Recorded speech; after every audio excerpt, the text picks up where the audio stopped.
Don't get pets as presents. Once again, Rochford District Council is supporting the RSPCA's annual message to the public, urging them to spare a thought for animals this Christmas by not buying pets as presents or abandoning them over the festive period. Each year, the RSPCA and other animal welfare organisations are inundated with pets that are abandoned, dumped or left to fend for themselves while their owners go away. In addition to this, rescue centres also have to deal with people handing in animals that have been given as unwanted gifts. During the past year, there have been many articles in the newspapers about pets being abandoned or handed over to rehoming centres. As well as the numerous cats and dogs that are looking for homes, horse welfare charities have reported a rise in the number of horses that have been abandoned or handed over to them, which has left these animal welfare organisations struggling to cover the cost of caring for them. So, if after taking into account the initial cost and ongoing expenses of owning an animal, you still want to get one, why not leave getting your pet until the new year, when all the Christmas excitement has died down? This way, you'll have time to help your new pet settle in. Better still, there are many lovable, unwanted or abandoned animals being cared for by animal welfare organisations. So why not consider giving one of these animals a new home? The RSPCA Silver Awards. The Council has once again been awarded the RSPCA's Silver Stray Dogs Footprint and the Silver Animal Welfare Principles Footprint. The Stray Dog Footprint recognises the Council's work in providing a stray dog service that protects both animal welfare and public safety.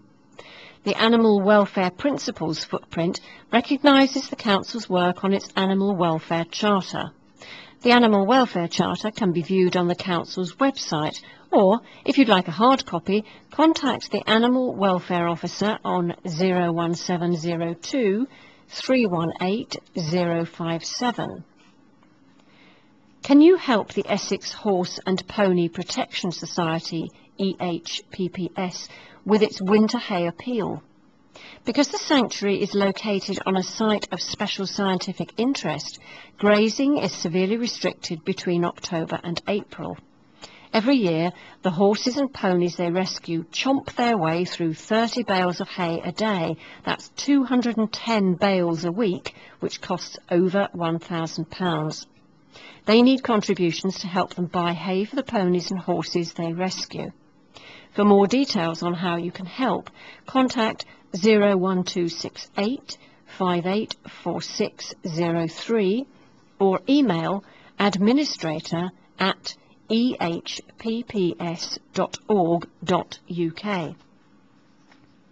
Can you foster cats? With the cold weather coming, we look forward to living in warm houses, but life is tough for many stray cats. During the summer, a lot of stray cats are fine. People are happy to feed them and watch them laze around in their gardens, but that all changes come the winter. Rayleigh Cats Protection urgently need to get these cats into a safe, warm and secure place so they don't have to eat frozen food, shiver in the cold and get soaked in the rain. They desperately need your help. Could you become one of their fosterers? They'll provide food, cat litter, bowls and pay any veterinary costs. You just need a spare room and time to give them care and attention. For homing information, call 01268 750831. For fostering, 01268 794648 or visit www.catsrayleigh.org.uk. Or could you help abandoned dogs in the district?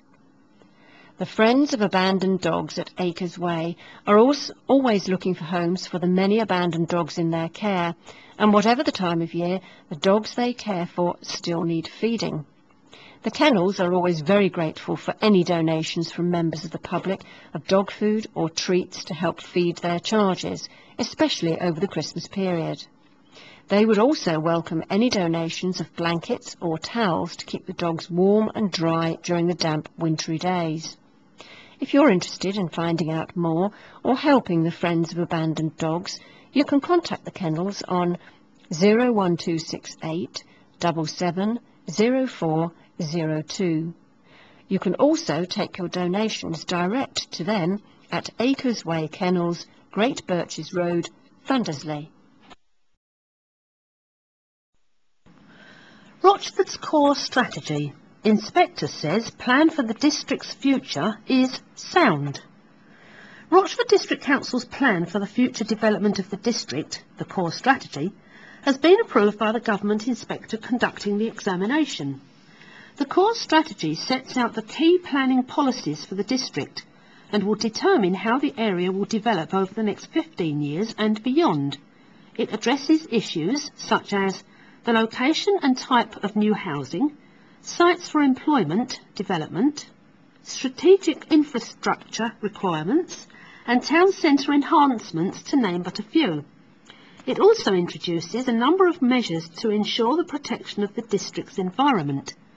Following extensive community involvement, appraisal and evidence gathering, the Council's agreed core strategy was submitted to the Government for examination in January 2010 to determine whether the strategy was sound and legally compliant.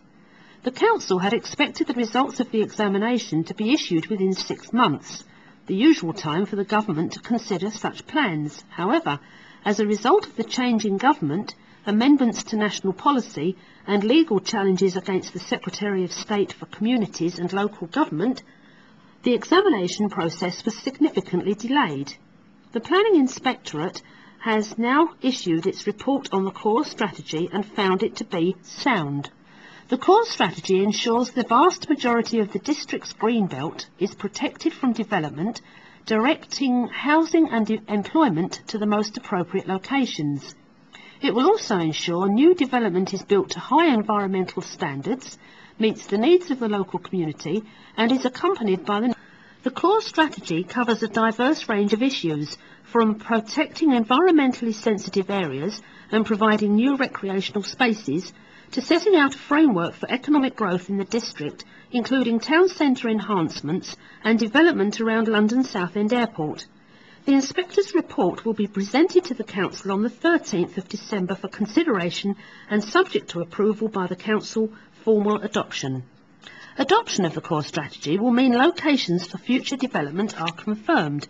The Council is now progressing work on related policy documents.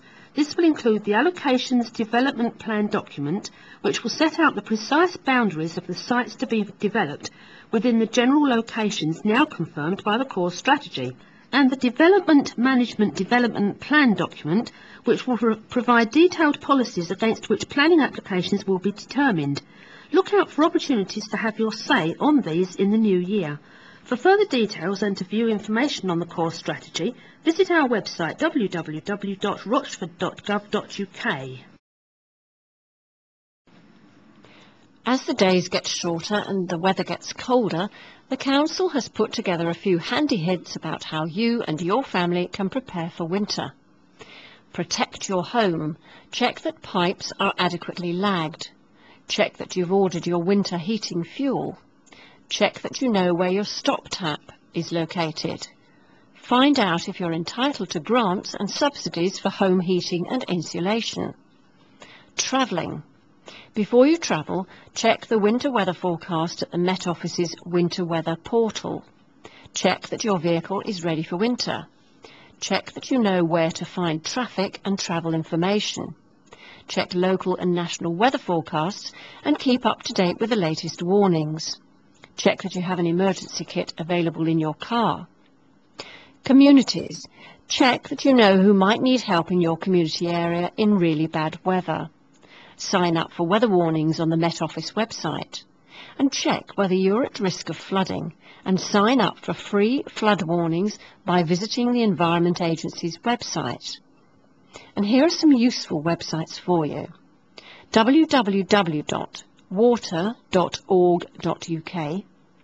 www.direct.gov.uk, www.metoffice.gov.uk, www.environment-agency.gov.uk and www.essex.gov.uk/winter.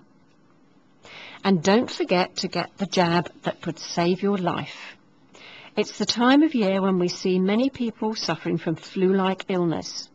Like every winter, the flu viruses circulate and attack people with a weak immune system and those suffering from other long-term conditions like asthma and diabetes. Nationally, during the 2009 winter season, more people died from influenza and pneumonia than those who died with breast or prostate cancer. The NHS in South Essex is urging people at risk of flu to get protected and have the vaccine. 4 groups have been identified as being most at risk: pregnant women, people with long-term conditions and serious illness that make their immune system weak, for example, cancer, asthma, diabetes, heart disease and neurological illnesses, carers who look after vulnerable people, and people over 65 years. The head of public health for NHS South East Essex, Margaret Gray, said, "Flu is different from getting a cold, and the effects of seasonal flu are often underestimated. Some people are more at risk from flu and need the vaccine because they're not able to fight off flu as easily as others. It can often result in more serious complications which require hospital treatment, and the figures from last winter show that sometimes there can be devastating consequences of death. This can be prevented by having the vaccine, which is being provided free to eligible people at GP surgeries across South Essex, for people with long-term conditions, carers, those over 65, and pregnant women." Associate Director of Public Health at NHS South West Essex, Dr. Aaron Patel, added, "Flu is a highly infectious illness caused by viruses. We now have a safe, effective vaccine for the viruses that will circulate this winter. It's important that those at risk protect themselves every year, and getting the free jab helps protect them and their loved ones. There are additional ways people can protect themselves and those around them. Good hand hygiene, the catch it, bin it, kill it technique, reduces the spread of germs. This means carrying tissues, covering coughs and sneezes with a tissue, disposing of the tissue after one use, and cleaning hands as soon as possible with soap and water or an alcohol hand gel. People in the at-risk groups can get their free flu vaccine by contacting their GP practice. For more information, visit www.nhs.uk.